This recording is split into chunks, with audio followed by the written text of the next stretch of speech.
Hello, my name is Sarah Larkin, and I am the statewide math consultant for the Iowa Educational Services for the Blind and Visually Impaired. This video will look at some beginning concepts on the beginners and expanded beginners abacus.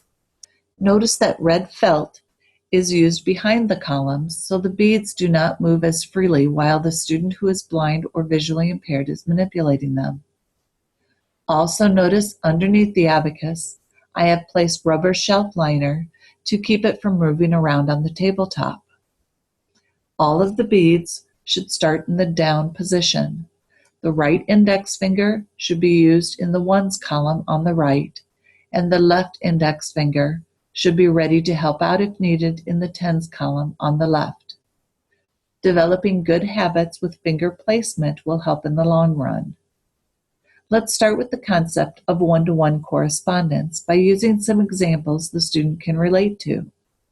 For instance, you can work through each bead representing a member of the student's family: mom, dad, brother, sister, cat, dog.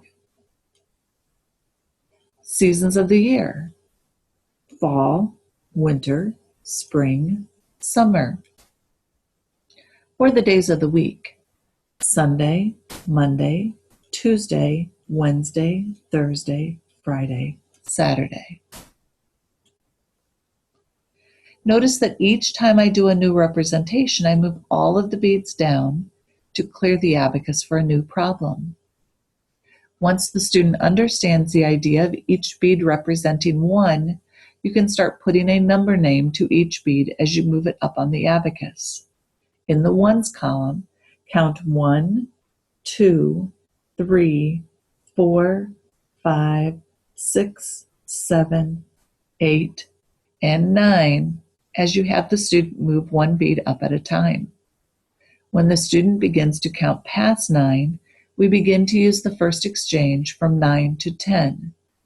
In this exchange, we will move one bead up in the tens column with the left forefinger and clear the 9 beads in the ones column by moving these beads down.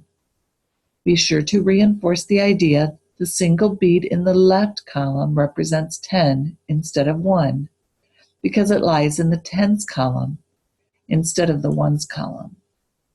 The student can then continue counting by ones using the right forefinger in the ones column: 11, 12, 13, 14, etc. The left forefinger should not be used again until the student reaches 20, 30, etc. As the student learns to start counting by tens, he or she can practice counting by tens as the beads in that tens column are moved up, and the student counts aloud: 10, 20, 30, etc.